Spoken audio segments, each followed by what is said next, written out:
Hey guys, it's cold out and it's snowing a little, and Omar and I just went for a 30-minute walk. Didn't we, Omar? Okay, let me take your leash off. Come on. Take your leash off. He went poo-poo as usual, pee-peed 50 million times as usual. I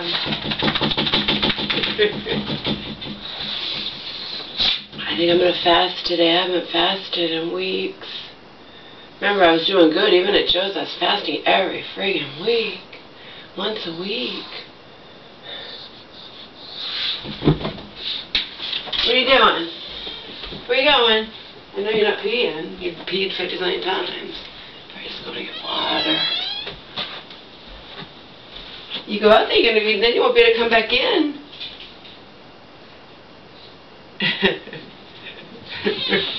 I'm not feeding you. I'll give you some broccoli in a little bit. You think you're getting fat? I don't think you're getting fat. Mama put on weight. I don't think you did, though. But I don't know.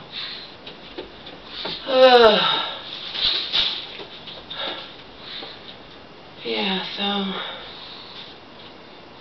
I slept last night 6:30 to almost 11. Then I stayed up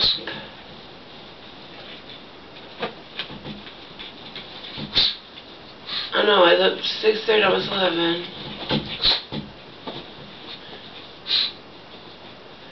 And I stayed up, I think. No, I only did like a couple. I didn't do that much videos. They were just ones I was using up the old batteries that run out fast. And then I slept till 4. From whatever. Let's say if it was almost 11. I don't know. Say it was 11:30. I don't know. I slept till 4. Got up, fed him at 4, and then we both went back to bed until like I guess 7:30, something like that. 7. And then I just walked him now from 20 of 8 till 8:10. So there you have it. We're good. And when I'm being endlessly crucified, sacrificed, and thrown under the goddamn bus, I have a right to tell you, if it was just my mother here with Omar, he wouldn't have got a walk. Okay? She doesn't walk him in the morning anyway. She screams at him when he doesn't go quickly out in the yard. And he doesn't want to. If I just take him out in the yard for 5-10 minutes, he doesn't go to the bathroom either. But the thing is, even if it was the afternoon, if it was snowing, she wouldn't take him for a walk. She's not going to take him in the rain or the snow, period. I do, okay? And I have a right to say that about her because, again, she herself throws me under the goddamn fucking bus and doesn't tell the truth. She wants people to go examine this house. They don't know what the house was like before she went in the hospital for the past 7 weeks, you know? I'm tired of being crucified and sacrificed and everything else from people who don't know the truth, you know? It's one thing my mother does it, but now we got total fucking strangers. People in that hospital, you know, even my mother's like, when I talk about getting a lawyer, oh, don't do that, you're just going to cause trouble. And they're not going to listen to you. Mom, that's the whole point, you get a lawyer. It won't be me they're listening to, it'll be the goddamn lawyer, and it's up to the judge to decide. It was supposed to be up to a judge to decide if they were going to pay any attention to me 7 weeks ago, but they just chose not to, blatantly disregarding the law. Massachusetts healthcare privacy laws. And my cousin, you know, made sure to, you know, point out to me 100%.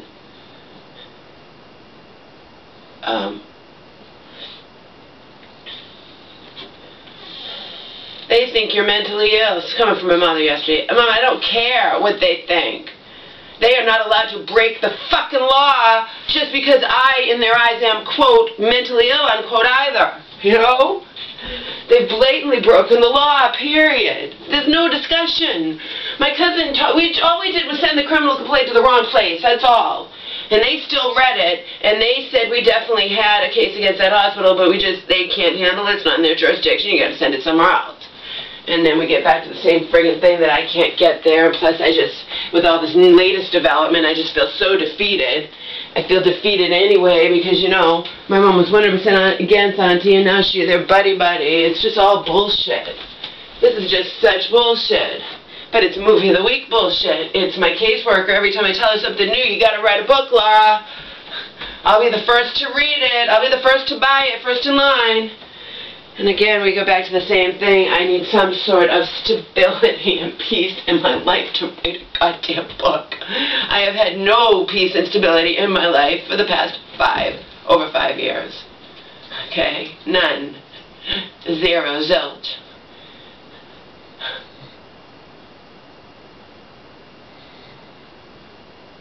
I didn't have peace and stability in my life the whole time I was with Donald either, if you want to be really blunt, but, you know, really over the past 5 years, that's when my life just totally fell apart, and I started off on, you know, and the 2.5 years I lived, it's just ridiculous. It's a movie of the week, goddamn, it needs to be written as a book. Right, Omar? We're still standing, aren't we? We almost died a couple times just living on the streets of LA in March of 2012, after I took you and ran. I'm not going to say stole. It's my fucking dog. My mother gave me $900 to buy him. Right? 7 for the Omar and 2 for the shots and stuff. If I bought you with my own money, you're my dog. I never signed you over to them. I'm the one on the AKC certificate. Donald's on the AKC certificate too, but they spelled his name wrong. And they had it as Donald Hood. And I only put him on the AKC certificate because he's my boyfriend, and that's what you do. I'm the one who got the AKC certificate. I'm the one who applied for it. I'm the one who bought Omar. He's my fucking dog, even though both of them, Donald's mother and Donald, just always treated me like crap, like I had no say in what happened with the dog. You know, even in things the outside world would say, they were being ridiculous, Donald and his mother, okay?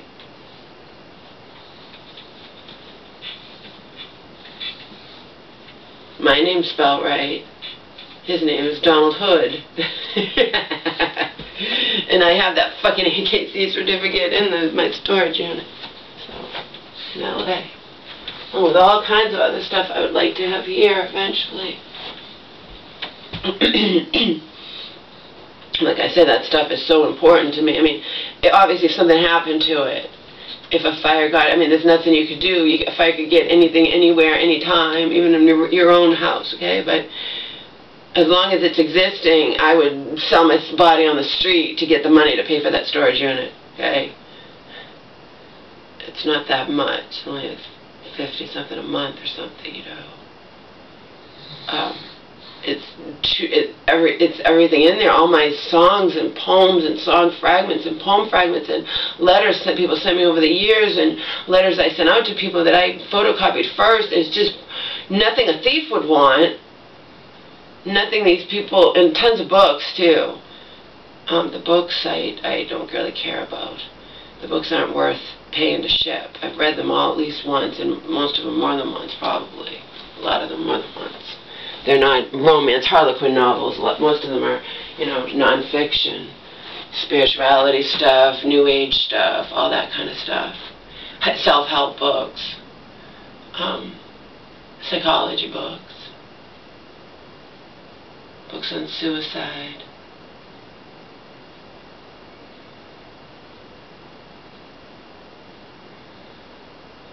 They're all there too.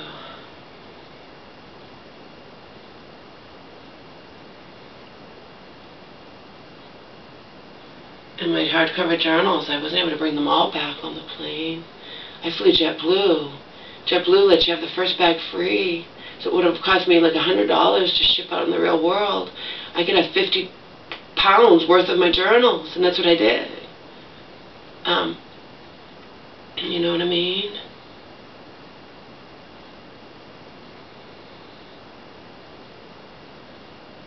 And I got to have them for free. Then I put them, because I remember when I went to LA, I didn't bring much stuff with me. I was dressed like a cat. I mean, I was dressed all in black. I tried to keep a low profile, and I still bumped into one of Hope's friends, except she didn't know I was there. And I was at Rite Aid, and I was whispering, and they're like looking at me. I had the black sunglasses, the black hood, and she's like, "What, are you cold?" And I said, "No, I'm trying to be incognito." You know, meanwhile, one of Hope's, you know, friends, or pseudo-friends, whatever you want to call it, but anyway, she was like 2 lines down. I knew who she was. Would she have recognized me? Probably. And you know they smear my name left and right with everybody, and they're not going to tell the truth about themselves. They said, "Oh, I stole their dog." Remember, nobody in Hope's family, friends, none of her friends know anything about her abusive alcoholic, and abusive towards her too, not physically but psychologically, just like with me, or just whatever, financially, and her abusive alcoholic son who has been on psych disability, you know, since he was 20-something, 21, whatever, and he's now my age. We're 10 days apart, so he's 46, and, you know. And yes, I managed to get a restraining order against him, and I'm sure that fucked up whatever political things he wanted to do. Oh well, that's what you get. You know, didn't call the cops on you when you nearly killed me. This time when you strangled me in front of your mother and she watched and said nothing. Yeah, the judge believed me. And he came with his mother, he came all disheveled and whatnot. He looked like he rolled out of bed, and the judge could see me visibly, afraid of him. And the judge believed me. Funny how that happens. I was telling the truth and he was lying through his teeth, okay?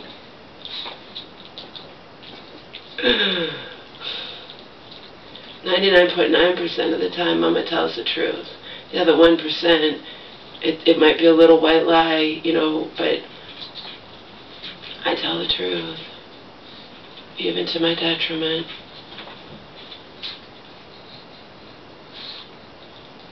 I tried very hard to appeal on a human level with these motherfuckers in this hospital. So did my cousin. She didn't have any kind of relief, so they weren't allowed to tell her anything about my mom. But she can certainly call up and talk to the social worker. We tried on a human level to appeal to these people. Nothing got through to them.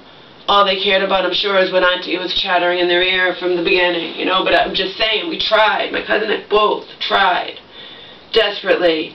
And then even the only time they finally wavered in their fucking is because I read a little blurb about the criminal complaint. Then they're changing the tune. Then they're pretending, oh, we were planning on transfer all along. We just wanted to get commitment under your belt. That's not what you told my cousin and told me, fucking lying bitch.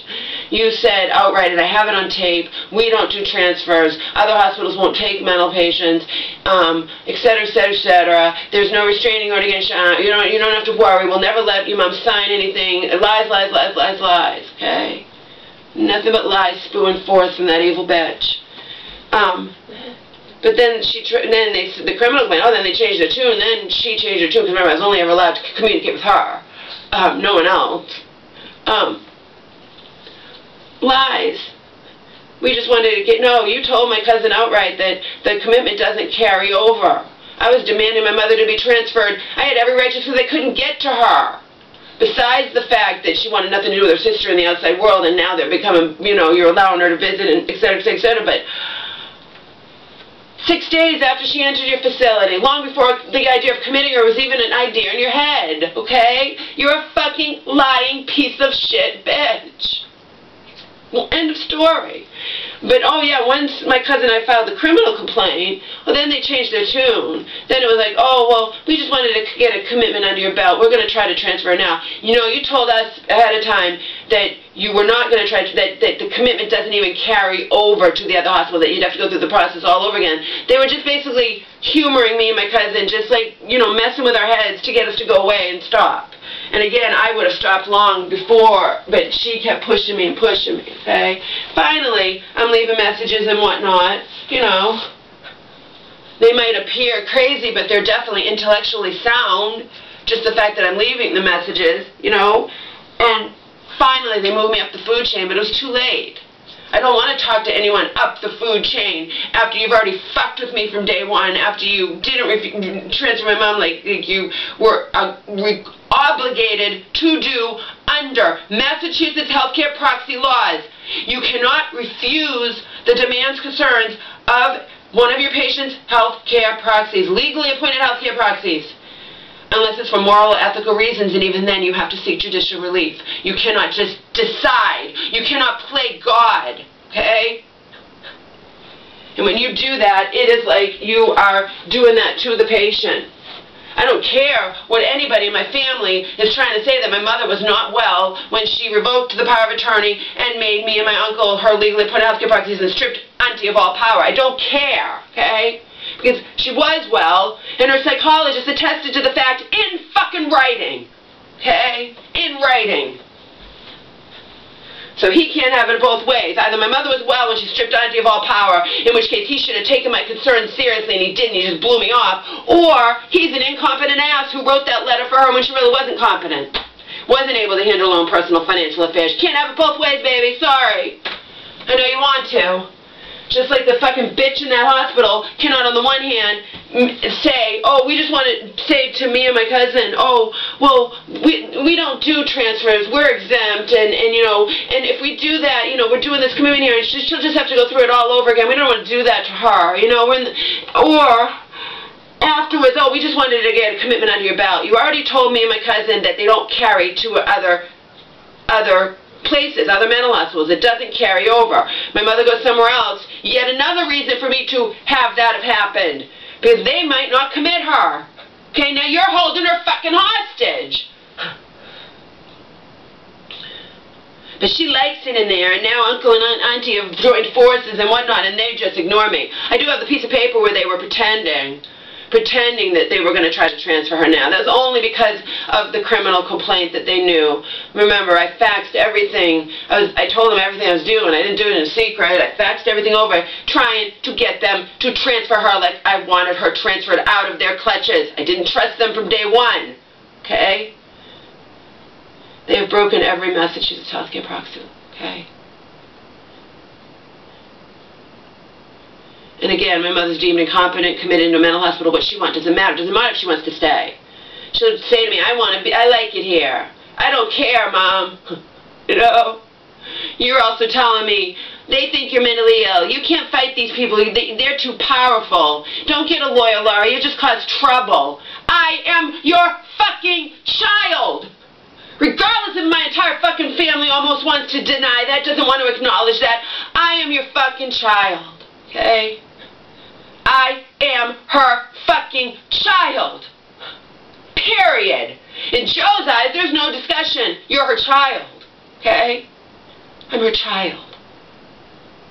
That doesn't mean she has to give me a goddamn penny. It doesn't mean she can't fight me tooth and nail and make her have to do everything. It means I have a right to get a lawyer and fight, regardless of whether I win or lose. Like I just said, it's not about winning or losing. You know, this world's corrupt. It's highly likely that you'll lose, but you have to try. Okay? I'm sorry if this is going to cause trouble for you, Mother, like she says to me yesterday. You're going to get me into trouble. Yeah! Get you into trouble with these criminals whose hospital's doors deserve to be